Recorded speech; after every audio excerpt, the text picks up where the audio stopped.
Virginia Society for Technology and Education. It is a pleasure to welcome all of you to our last Lesson Learn session as part of the Virtual Virginia Expansion course. Our host today, as it has been for most of these, is Rod Carnell. Rod is the chair of the VSTE Board of Directors and also the project manager for this work. And I will also do a shout out to VSTE Zoom, who is our intrepid Tim Stalmer. And Tim's been kind of our back end support for this. He's the one clicking things going live in YouTube and so on and so forth. So VSTE is nothing if not a team. I feel like some of our presenters today are part of the team, and I'm also noting Rachel's desire to come on board as well. So Rod, I'm going to turn it over to you. Thanks a lot. Well, thank you, Karen. And yeah, it's kind of hard to believe that we've moved through, this is our 12th Lunch and Learn through the month of July. So a lot of great content that we've covered, a lot of awesome presenters, and we have one more yet for today. That would be Rebecca Hall. I'd introduce Rebecca Hall. She's a mathematics teacher with 18 years of experience, including time spent in middle school, high school, and also working at the district level as a secondary math instructional specialist. Past 3 years, she has been teaching at Code RVA Regional High School in Richmond, Virginia. And she has experience creating Canvas courses for Algebra 1, Geometry, Algebra 2. Rebecca continues to explore how to best support students in a blended learning environment. And you can connect with her on Twitter at rhallmath, as you see on the screen.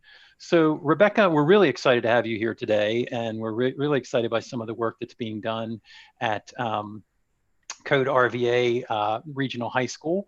And today your topic, assessing students' learning in Canvas. So why did you choose this one? Why is this exciting for you for today's topic? I think that assessment is key to everything we do with students, right? If that's our goal, is to help them learn new material, we need to be giving them constant feedback and helping them reach those intended outcomes. So sometimes I think assessment gets left to the end, right? When really assessment should be the first thing we're thinking about, like what is it we need students to learn and be able to do and build our work around that. So I just think it's a really important piece that we all consider as educators. Yeah, I would agree. It's an important element, but sometimes it kind of gets a bad name. So I'm hoping that some of the things you will share with us today will kind of shift people's thinking and create some ideas about how to present that in the Canvas environment. So what do you have on tap for us today? What are you going to cover? We're going to spend just a few minutes kind of just framing our brain around assessments and the purpose. And then we'll go through some different examples in Canvas of ways that I've done formative assessments, summatives, quizzes, rubrics, alternate assessments. Hopefully everybody will leave us some new little tidbits that they can add into their own Canvas courses for the fall. Great, that's a lot to cover. So I'll hand this off to you and let you get started. Great, thank you.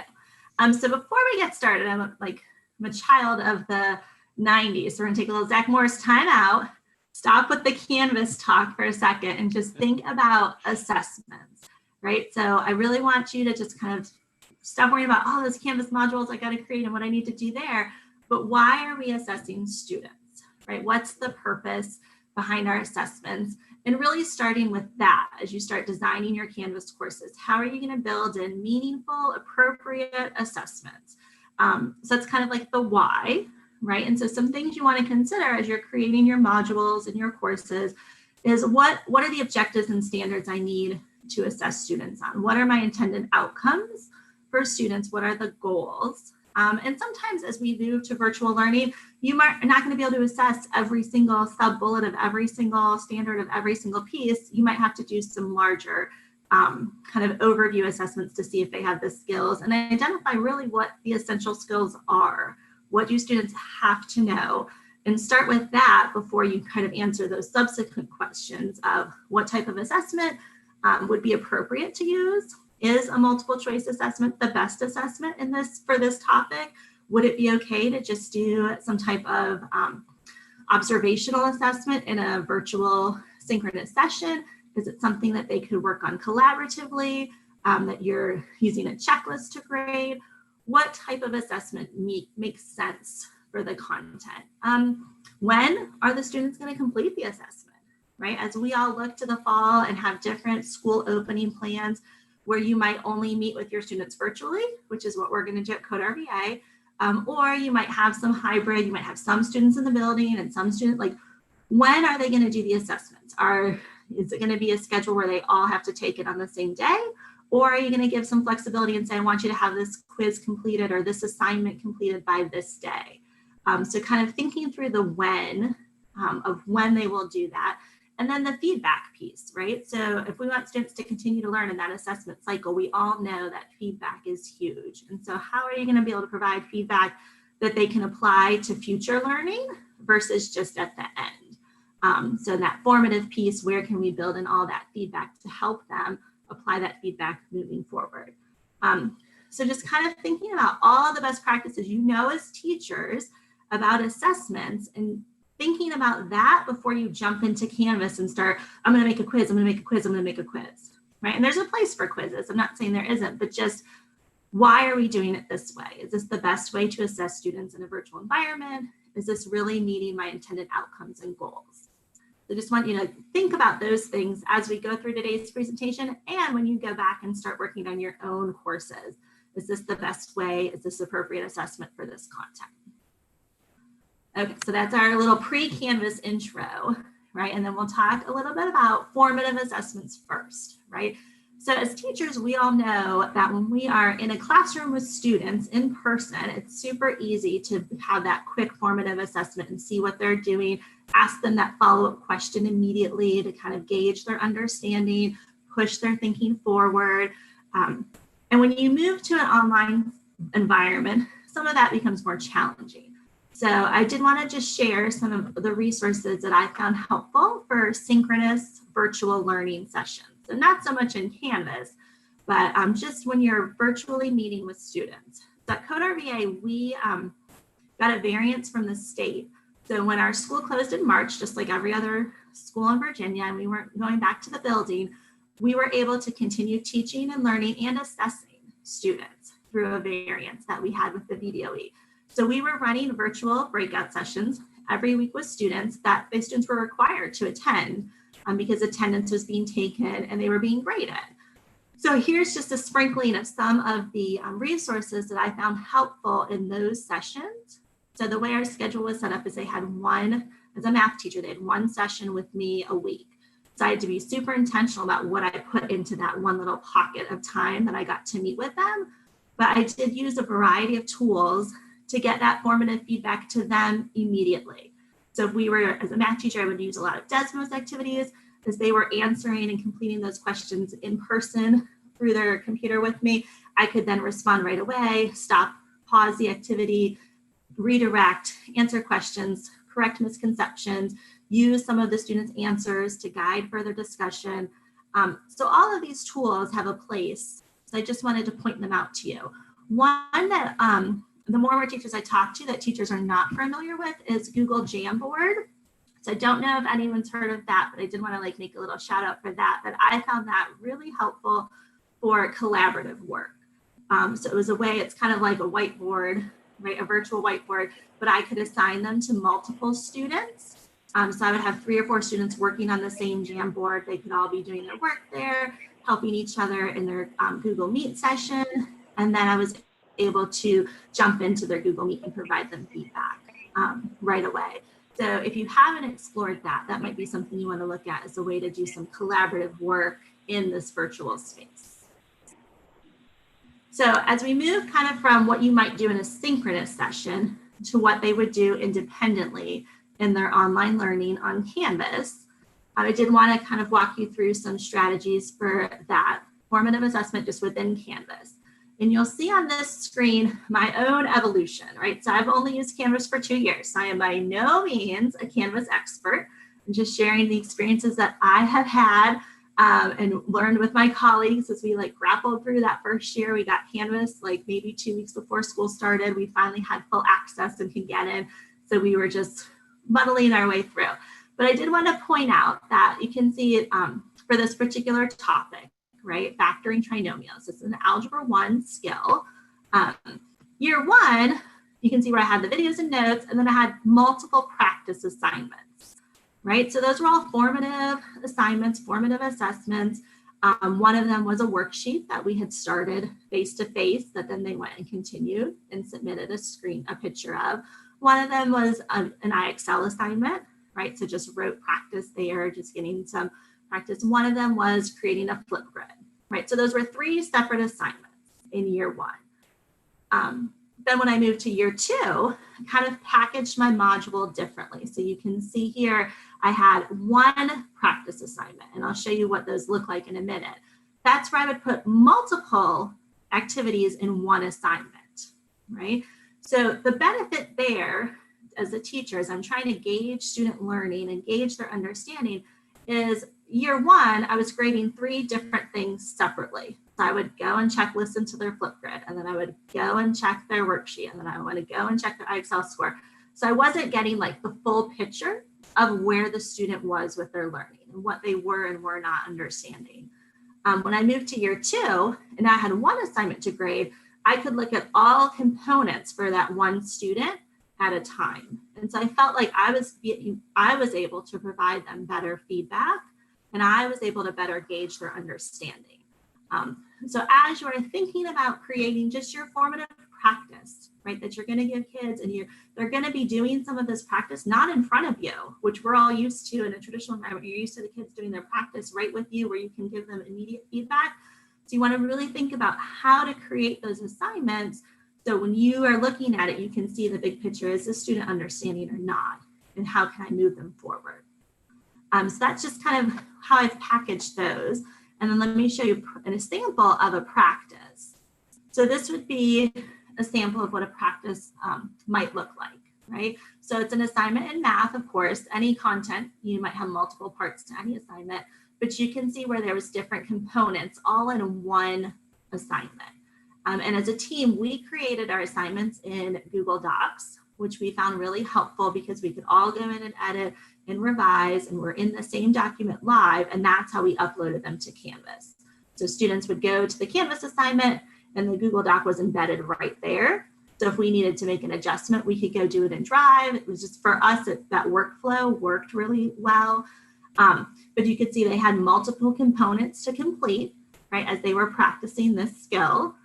We had some extra videos, and then the submission is where I think I really grew from year 1 to year 2. Year 1, the submission was oftentimes type the word done, right? And then I would go find wherever their work was. Year 2, the submission became, what are you comfortable with? What was challenging? How would you rate yourself? What have you learned? Show me the pictures and screenshots, the evidence of your work and your learning. So that was a move forward as far as assessing their learning and being able to gauge their level of understanding. So kind of thinking through that. And that was really valuable, especially as the year progressed. And when we moved to all virtual in the spring, I would have students put there like, I don't get this. I'm stuck completely on this Delta math problem, or here's a screenshot. And when I would read their comments and see, whoa, 2 or 3 or 4 kids are saying the same thing. And then I'm thinking to myself, well, I just saw you Tuesday. I don't see you again until next Tuesday. I can't wait that long to give you this feedback. So what I wound up doing was creating little side videos based on their performance. So based on their feedback to me of, I don't understand this, I don't know what to do next, I'm at a roadblock here, I would go and create a little additional instructional video. So here's a sample of what that might look like in Canvas, right? So here's a unit where I had done that for students. So they had their practice, right? And then here you can see I just added in a page. This is the icon for a page. So it wasn't something they had to do, but it was a worksheet of me. Like I kind of went over some extra problems, right? So document camera, old school style, but here I am working on a few more problems for you, explaining where I saw some of your mistakes and giving you that feedback immediately. So they could watch that video and then go back to their assignment and correct their work and correct their learning. So that's just one way I think feedback is going to look different when we move to virtual, right? You're not going to be able to stop the class and say, wait, I'm getting this question from 5 different kids. Let's stop and let's regroup. That might have to be done in a video that you create for them with like, here, let me help clarify some things. Let me help clarify some pieces where you might be struggling. So that's one good way to provide some feedback in the moment. And then also you can see here that you can add assignment comments. So I'm sure as you've gone through your Canvas training, you see the speed grader, right, which is a great tool to kind of flip through each kid and put in grades there, but also writing in comments to help them kind of see like, this is where I'm seeing your mistakes, right? So let's review that. Or maybe it might say, come to office hours so we can work on this, or can you go back and look at this part again? But using that assignment comments feature. And then if you do use the assignments comments feature, you are going to have to train your students to check the assignments comments. So I certainly like last year, I'm like, yeah, did you see my comment? No, I didn't see your comment. Where did you have a comment? I had no idea. I just saw my grade. So this is a little snippet here of what a student, when they go to their grades in Canvas, what it would look like from student view, right? So they would see the assignment, they see their grade. So she's thinking, yes, I got 100. But then she also has this little box here. So you see that little like chat window. If they click on that, the comment will appear right away for them. So you're going to want to train your students. If you are going to put in the time to give them all this really powerful feedback to guide their learning, then you want them to use that feedback. So and sometimes I would have a conversation with students there where I would put something and they would put something, but kind of making sure you talk to them about where to access that feedback, not just the grade, but also whatever note you might have for them here, I think is really important moving through the year and when you're not going to see them as often face-to-face as you're used to. And then one other, just here's another example of an assignment where there was some choice for students. I think that students definitely enjoyed this, where it was, here's a couple different options, pick what you want to do. Sometimes I would say you have to do this one, and then here's 3 more, pick one of these 3, just giving the students some opportunity to choose what method they found would work best for them. I would also sometimes provide choice in the instruction, right? In addition to a video that I created, I could link some other videos that other teachers have created. I could link an article or a website where problems were worked out, or samples of just solutions, like problems worked out with solutions. So finding different ways to provide choice also in the process of learning, but then in the process of practice as well.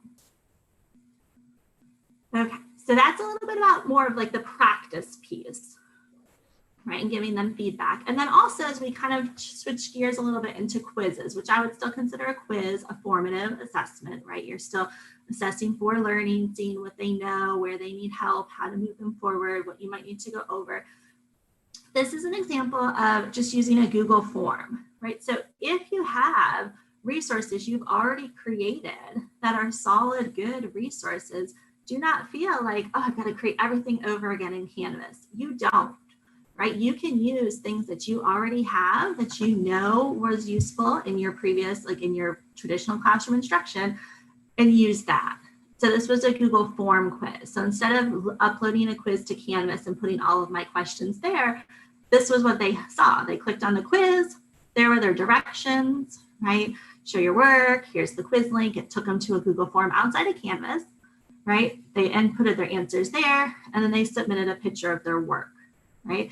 So that was a way. So when I graded the quiz, Canvas didn't automatically grade it for me. I'd have to go to Google Form and look at the form, and then I could look at the pictures of their work. But that was a nice kind of marry between, like I already had this, so I'm not going to recreate something that I know is good.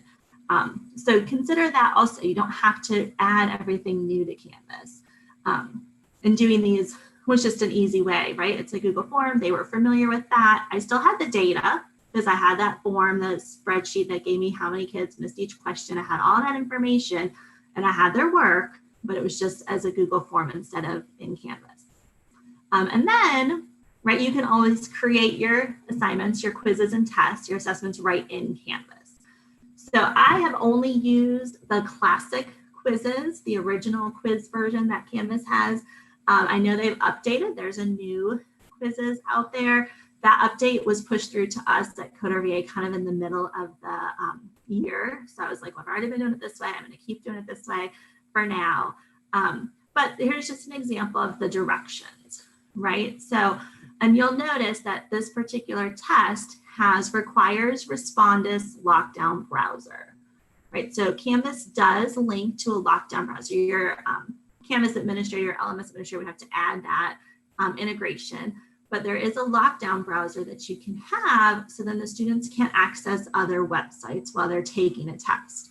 So depending on the test and what you're doing and how you're grading something, you might want to use a lockdown browser. Within the lockdown browser, you can still provide links. So for math, they could still access their Desmos graphing calculator if I put the link in there when I set up the test. So you might say, I want you to go read this article, and here's a website to the article I want you to read, or I want you to have access to this map or this diagram and use that when you're taking the test, or this formula sheet, whatever it is. So you can include links there. And then we just would kind of give some, be honest, be good people, like, yes, it is a lockdown browser. Yes, it takes over your whole screen. So I know you're not going to other websites on your device, but students have cell phone. I mean, there's all those other ways. So just kind of keeping that in mind. And we'll talk a little bit later about ways to maybe ask questions differently to encourage like individual critical thinking beyond just straight questions that they can Google the answers to. So the lockdown browser is a nice feature if you want to go that route. I've also done, there's a different test where this was given when we were in the building still before schools closed. So they had a paper portion, right? So the test kind of had two parts. So the paper portion was more open-ended, writing responses, showing all your work, some of those higher level questions. And then there was an online portion that was more geared towards SOL prep, right? So you could certainly do two parts. Now you might not be able to do a paper portion, right? If you're all virtual, but that it doesn't have to be a paper portion. It could be create this thing for me, right? This slideshow, this infographic, this Flipgrid video, this whatever the thing is that you need them to create this thing, add that to your test. And then you're also going to do, 5 or 10 multiple choice questions for me. And those two things together make up your summative test grade, right? So now you're using some alternate assessments there and some other ways to assess their learning besides just a straight test. So you can add that in. And the way I would do the question, just to give you so the first question on the test was about part 1, right? Complete part 1 on your test paper. When you're done, type the word done here. You'll notice the student did type the word done. I had just played on my keyboard and made up an answer because I didn't want the student to get full credit, right? If the answer was done, Canvas is automatically going to give them 40 points for that question, right? So when I made up my own answer, Canvas gave them a 0 for that question. And then I would go grade the paper portion, and then it's super easy to just go in and adjust the score, right? So if you don't want to, you're not going to do a paper portion, but maybe you're going to say, okay, this summative assignment is going to be part multiple choice and part you've created for me this the article that you've written, right?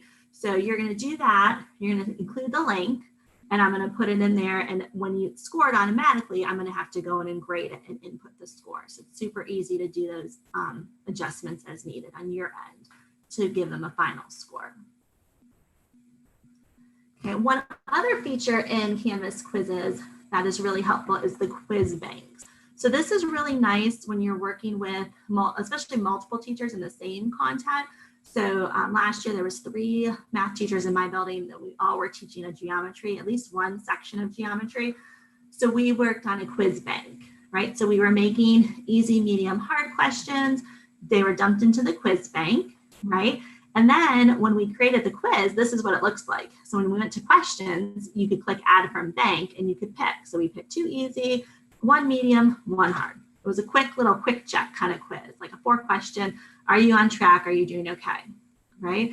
And what I really loved about the quiz bank, it was super easy to reassess, right? So as we talk about assessing and reassessing to make sure students have really understood it, right? So if a student gets a 50 on this, they probably haven't mastered the content, right? So I need to go back and do some sort of reteaching, remediation, practice, whatever that looks like for your content area. But then they could do a requiz. And I didn't have to create a second quiz, which some teachers will say, oh, I don't want to create another quiz. Other teachers say, well, I don't want to give the same quiz again, right? So if you don't want to give the same quiz again, well, if you have a quiz bank, it's going to pull new questions from the bank.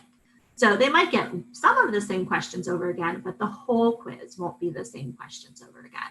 So I think that that is a really nice feature to look into, especially if you have a team of people working on the same course, Or Canvas Commons has quiz banks already created that you can import into your course and then play with them a little bit to make them meet your needs. But kind of looking at that as a way to build in that good practice. We know it's good practice to assess a student, give them a quiz, and then provide some feedback, intervention, whatever that is, and then reassess. And it makes it super easy with the quiz banks. So Rebecca, on your quiz banks, just a question. So this says pick two from this bank. About how many questions do you have in a bank on average to choose from?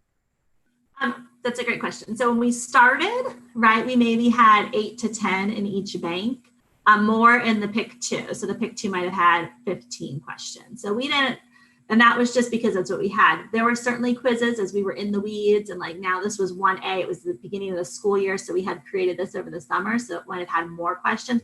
There were certainly some banks as the farther we got into the year where there was not as many questions to choose from.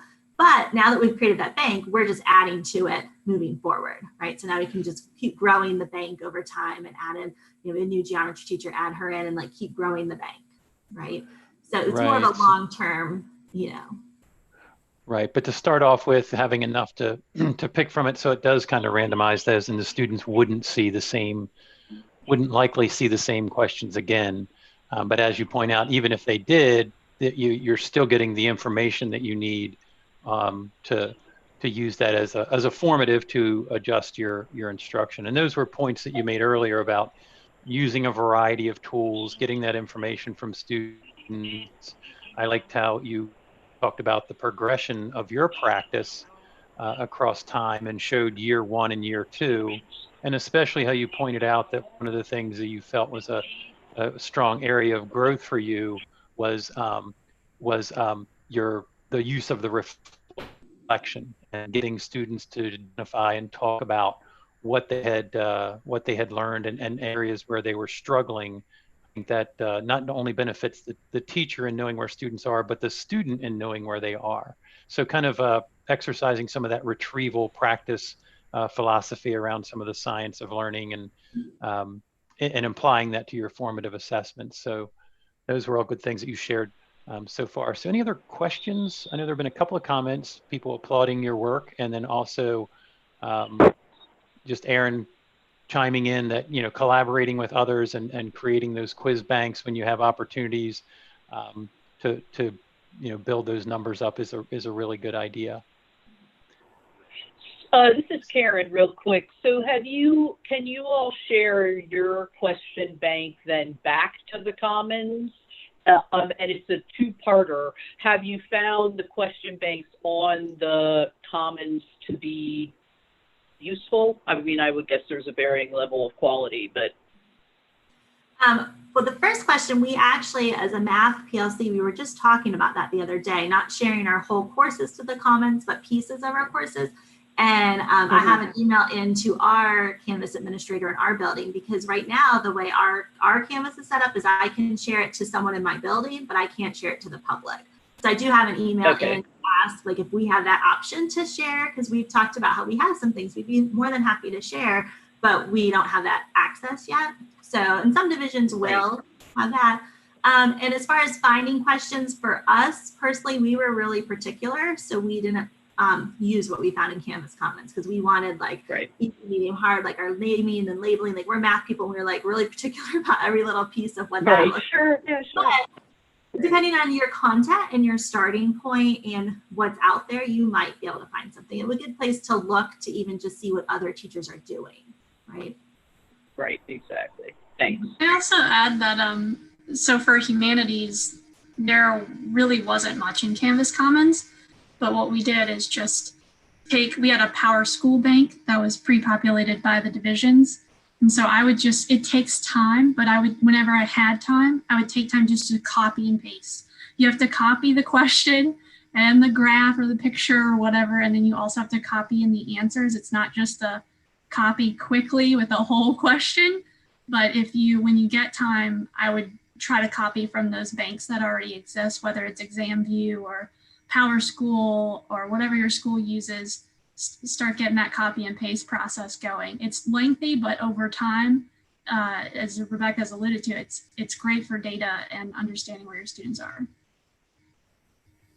Yeah, it's a great point, Erin. I would spend out like, I don't want to say hours, but I'm sure it was hours, like in front of the TV at night when my children were asleep. Like I was like, I'm watching TV. It's totally mindless to copy, snip it, save it, paste it like over and over. But I wanted them in Canvas because I didn't want multiple like assessment tools. I wanted like go to Canvas and everything was in one spot. So yeah. And that's one thing kind of leading into what's next here is this is the data that Canvas gives you. So if you give a quiz in Canvas or a test, right, the data is already available for you immediately.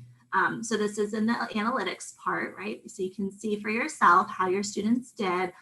There's a section filter. So if you have multiple class periods or maybe multiple teachers that are using the same Canvas course, you can filter and see just the group of students you want to see. You could see by student and by item, which I use the by item a lot because then I could see which questions, if the majority of the students missed a question, or if, you know, there was something weird with the answer choice, all those things were really helpful. And this is what it looked like by question. So this is just straight up traditional, like SOL prep, Algebra 2 question that where kids are gonna have to know how to do. But I could use the data here to kind of guide my review and remediation and, you know, and what's super nice is you could click on it if you notice, like, so figure out, okay, what's the mistake for choice A? What kind of mistake did a student make if they picked choice A? And when you click on this, it would pop up and give you the names of the students who answered that question, answered with that choice. So it was nice for individualized, like when I would pull in a small group, maybe of students, I could go through and say, okay, you missed this question. So let's talk about this question. So that was a nice little feature I found too, as I looked through the data. And then of course, the example I gave you was a multiple choice question, but Canvas has all sorts of options for your questions, right? So you can do a true false, I've done fill in the blank, multiple select, matching, essays. So you could put that in here if you wanted an essay built into your question or your test, and then file upload, which was something we started doing later in the year last year. File upload was great if you had something else that you wanted them to put in. File upload would not work if you were in the lockdown browser, right? Because they can't access anything else. But it would work if you had said, oh, I want you to take a picture of your work and submit that. They could take that picture and upload the file right into the test. So it's not going somewhere else for you to grade it. So kind of exploring the different options here is really nice too. And the way to create questions is the same kind of tab actions that you get when you go to create an assignment. So it's very similar to the way you do an assignment in Canvas. And then also kind of thinking beyond multiple choice, right? So as we start to talk about, first we've moved beyond multiple choice as a state, right? We're talking about balanced assessments and having authentic and relevant assessments included in our practice. But also if you're giving some type of test, what other questions can you ask? So starting to think through including more error analysis questions where there's something wrong with this, or maybe there isn't. You look at the work, you look at the student has submitted this as their work. Is it correct or not? What is good about it? What, you know, where is there a mistake? And having them explain that is not necessarily something they can just Google, right? If they have to explain the process. What's the next step, right? In math, that works really well. Like I've started to solve a problem. You explain to me what I should be doing next, right? It also gets them writing, which is nice, beyond just the answer's 12, right? Why? Just adding that simple word, why, and then using examples as you start to build assessment questions that have more of this open-ended model. You'll want to give some kids some exemplars and some samples and do some of this in your formative work so that on a summative, they're not there's not something new and different, but kind of building that in as you're doing it in your regular practice and instruction, error analysis questions and the why questions, talking through what solid responses will look like there and what you're looking for. Similarities and differences, self-assessment, just thinking of other ways to ask questions to encourage more of that critical thinking and the analysis level besides just, I did the same procedure I've done before and now this is the answer I got. So starting to kind of think through what questions we're going to include and being more intentional about that to ensure we're really getting at what students do and do not understand.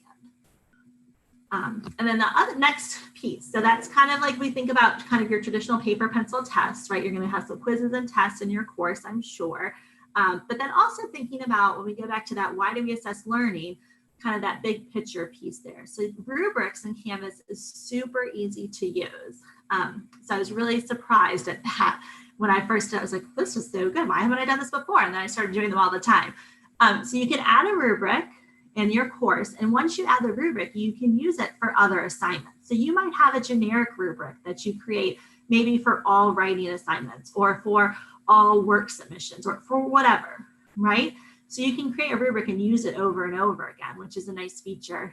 This is an example of a rubric we created for like a performance task, right? So something beyond just multiple choice and showing your work. They created a commercial for us. So, and you can see, you know, you pick your criteria, all of this we got to input, we got to pick the point values. And then when you go to grade the assignment, what's super nice, and this is a picture from SpeedGrader, is the rubric shows up right in the SpeedGrader. So then you can click where you want the students, like what points to give them. So they can see right away their score with that rubric. So it's not having to go to mark it here and then go input there and put different pieces. It can all be right in Canvas. So anytime we did any alternate assessment, any task-based work, we went ahead and did a rubric, and it made it super easy for grading, super clear for the students. What were the expectations? Kind of trained them on that. As we scored them, gave some exemplars. So then like the next unit, the next time they had an alternate assessment, they knew what we were looking for. You could add an assignment comments the same way. I just found rubrics really easy and helpful as time went on to use. And then some other things. So like beyond, like that was a small performance task, but then in one of my courses, we did a larger final project, right? That had multiple components. And I was very much like, how am I going to do all of this in Canvas? Because there's different parts, like different tasks to complete. So you can see, I just wanted to show you how it was set up. So the first thing here, this is a page, right? So the first page they would click on would be a link to the Google or embedded Google Drive document that had the directions for the project, right? Now everything was written out there for the students. They had to submit a feedback submission. So they had to submit something to me by a given date that I could go in and provide them feedback on. So they had time to evaluate what they had done and move forward with their learning. One of my own personal goals in the future with that feedback submission is adding in like a peer review submission. This was done in a short summer time frame, so I didn't have an opportunity to do the peer review, but something in my own brain, I'm trying to figure out what that will look like virtually. And then since they had 4 components to the project, right, they had different tasks that they had to choose from there. This just shows the level 1 and level 2 options they had. They would input their work here, right? So they had 4 spots where they would input work and then the reflection piece. And what I did is as I created these assignments, I marked them as not to be counted towards the final grade, okay? Because I wanted their final project grade was out of 100 points. It was going to be a summative. So how it worked for students is they did their level 1, that was worth a maximum of 15 points. So I would go in there and put in the grade out of 15 that they earned with comments and feedback and all that, but then it wasn't calculating in their final grade, right? Same thing with level 2. So I would go in and out of the 30 points, maybe they got 20 out of 30, they would see that that was the points they earned for that part of the project. And then I just added up the total and inputted that as their final project grade, right? So it was easy to kind of break it into pieces, and the students were okay with this because they were like, well, where do I put that? Well, that's a level 1, put it in level 1. So it made it a little bit clearer for them of each component that they were to work on.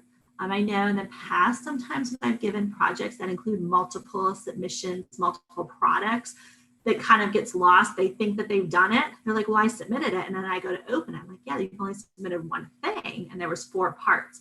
So here, by breaking it down into each part, students were able to see, like, did I submit everything, all the components that were required? So that's just one way to kind of do some of those larger things as we think about how are we going to, at the end of the year or end of a unit, are we going to have a big test? Or are we going to have students create things to demonstrate their learning? And what does that look like? And how can we provide choices within that? And how can we provide feedback and grades for them? Another quick throughout here for Flipgrid, right? So Flipgrid does integrate with Canvas. So you could do Flipgrid that way. I always kind of did it as an assignment, right? And I would just give them the directions and here's the code and go to this Flipgrid, here's the link, create there. But I found that that was a great way to hear the student's voice, right? And I think that as we move towards more virtual learning, that is going to become more important to have the students explaining their thought processes and their thinking to you in a way that you can hear each one and then help them through their learning. Previously, I did Flipgrids. Like this one was a review, right? So everybody got a problem to do in their review, and they did the review, and then they could watch each other's work to check their answers to the review for the quiz. So not anything super exciting, but just a way for them as a group, collective, right? Collectively, we're going to review for this quiz together. We're all going to do a different problem and help each other out. So building community in a different way, maybe. But Flipgrid is something I would certainly push, right, the use of, and it provides a great way for students to view each other's videos, for you to view the videos, and get an opportunity for them to share when they might only see you once a week, right? If you're doing online sessions maybe once a week and you want to hear from them more often. And then another thing that I had done was some skills practice, right? So in math, we talk about just kind of building some of those prerequisite skills. This is definitely a concern headed into the fall as a math teacher. And I know that I will have students enter my classroom in the fall that haven't done any math work since March, right? So they had that option. There was a lot of free, like, well, you can do it, but there's no grade, and all those things happen. So building in skills practice. And for a lot of my skills practice assignments, they weren't graded, okay? But it was, you're gonna do one of these skills, and I would give them some choices. But it was a way, not necessarily for assessment, but a way to build skills as far as developing future learning. So I just wanted to share that as another kind of tool you might want to throw into your course if you have any concerns about prerequisite knowledge and kind of developing that, because you need to know that in order to do the next step.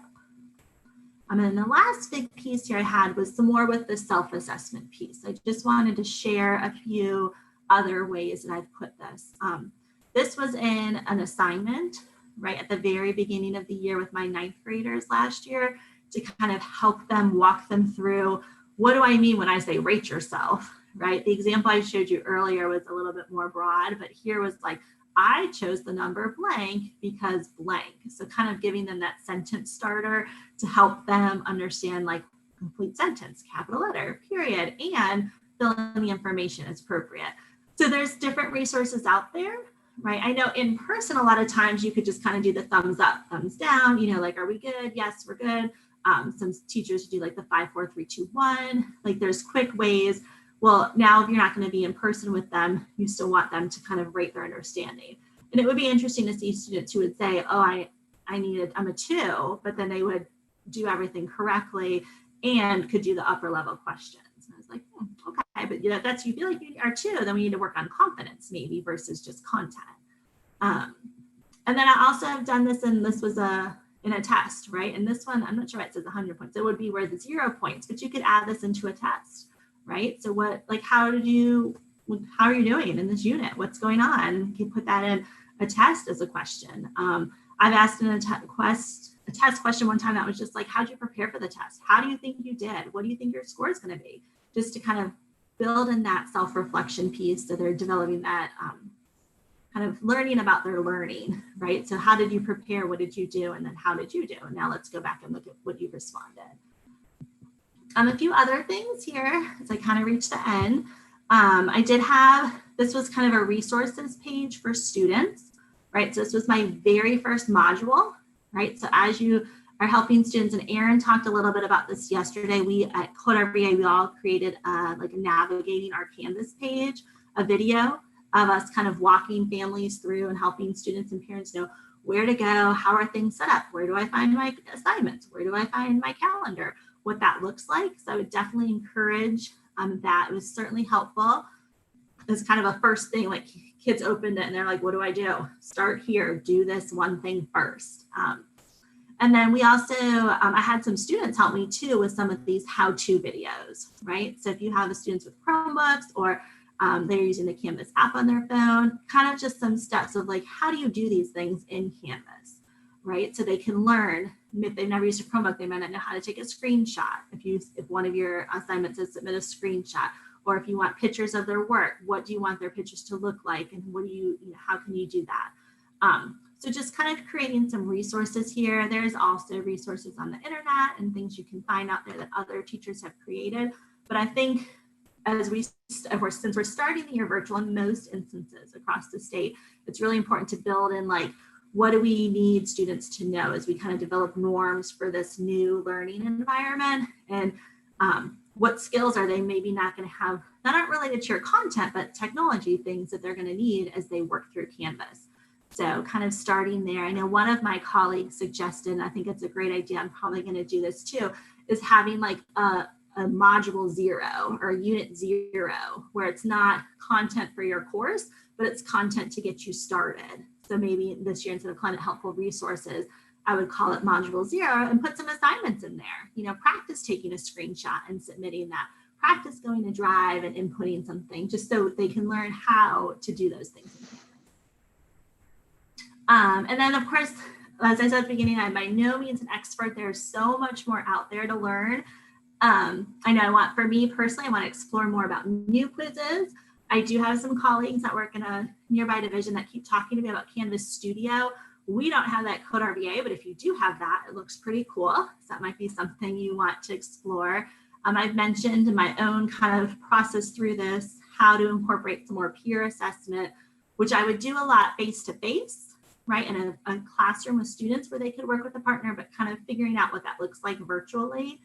A shout out to Erin. If you attended her session yesterday, she talked a little bit about Google Drive cloud assignments, and she didn't know this, but as she was presenting earlier that morning, one of my math teacher colleagues had sent what do you think about this for our submissions? And we were working through some of that, practicing it before her presentation. I was like, oh, but for consistency for submissions, I will say, as I have learned, when I say submit a picture of your work, right, as a math teacher, some kids will do one problem per page, right? So now they've submitted 10 pictures, and then I have to go in and click on each picture to view it.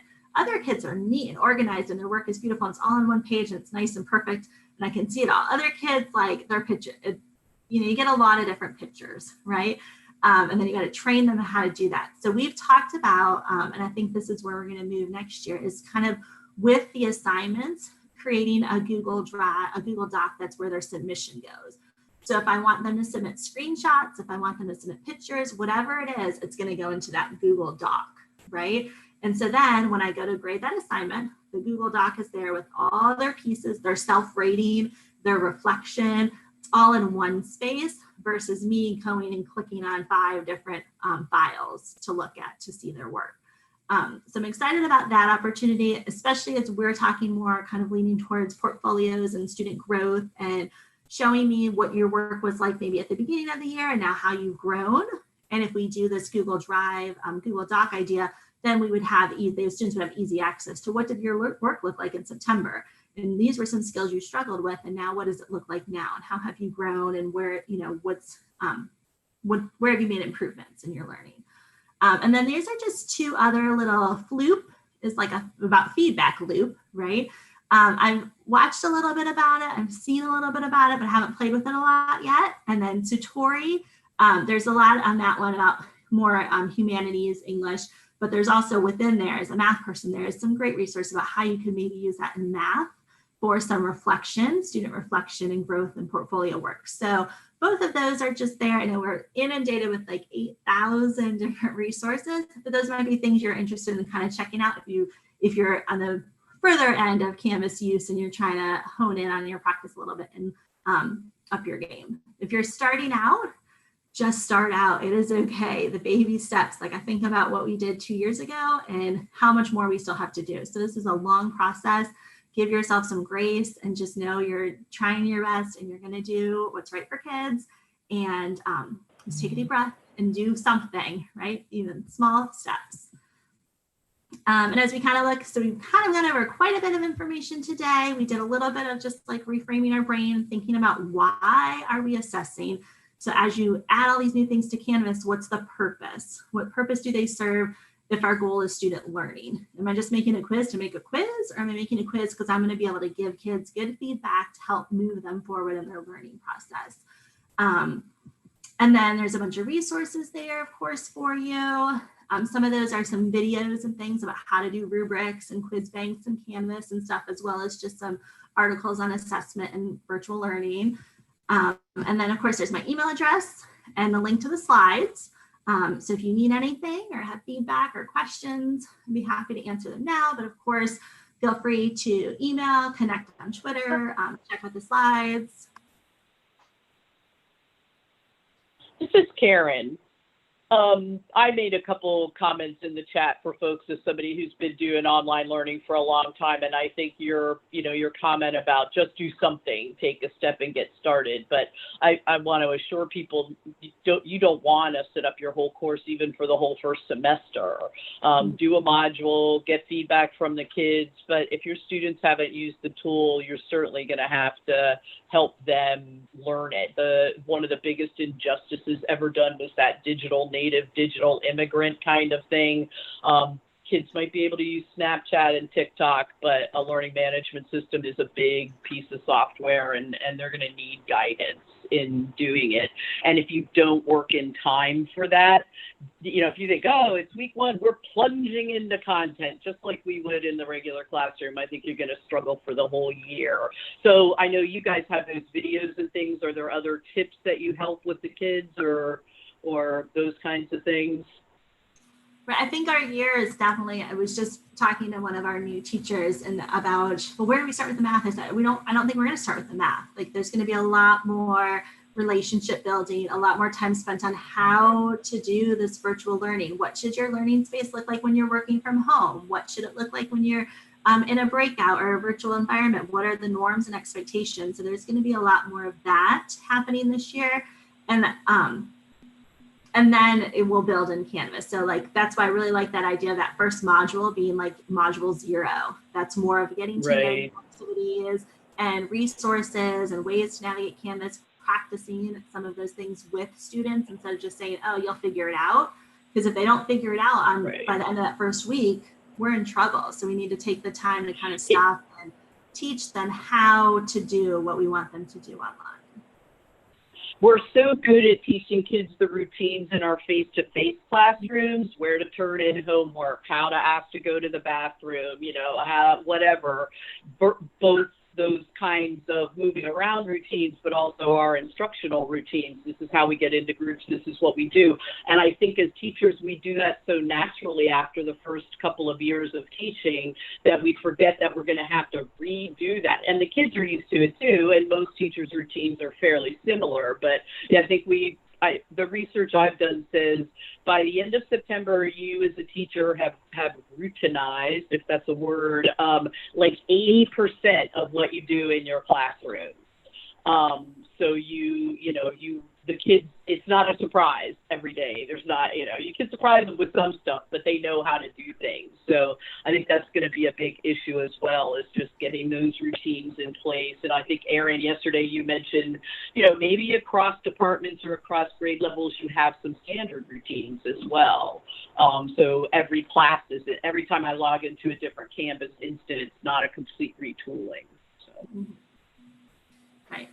Well, we're going to do it. So that's what we do as teachers. We do what's best for kids, and we're going to figure it out. So it's just going to be different. Yeah. And give yourselves grace. Anyway, thanks. Thank you very much for listening. Yes.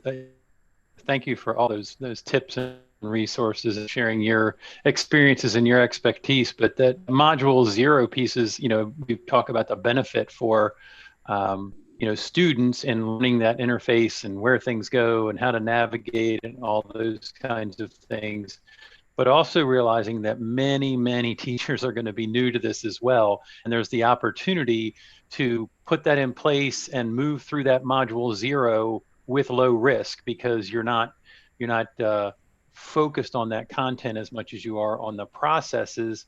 And it's all, again, I think being honest and open with the learners that, we are all learning here. And so this first module is about us learning how to navigate through and get along well and do everything that we need to do within that online environment. Because for many learners this year, that will be a new place. And teachers as learners seeing themselves that way and offering the same opportunity to yourself that you offer to those students for getting to know that environment and navigating through it and looking towards ways you can improve.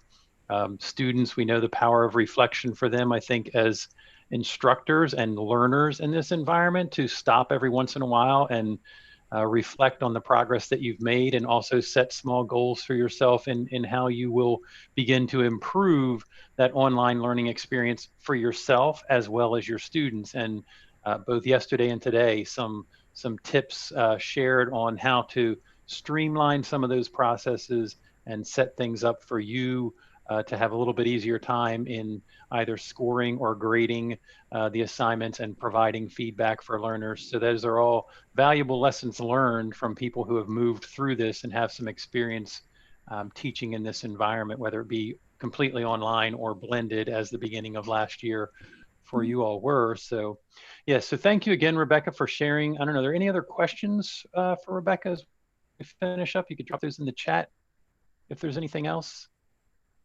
We have recorded today's session. It is being live streamed as well through YouTube, the Visti video channel. So we'll post the links and the recordings in the course.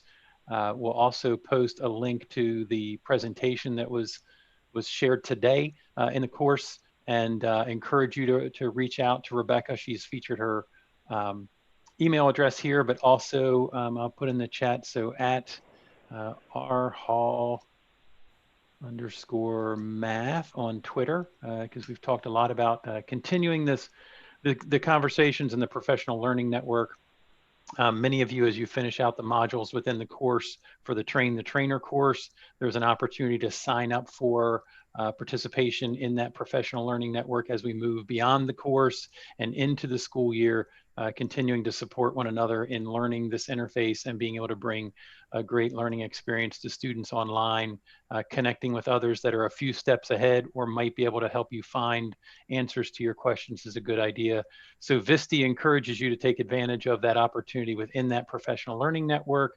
Make sure that you are signed up and connected to that, and then just looking anywhere that the resources are there. The Twitter professional learning community around Canvas is very strong.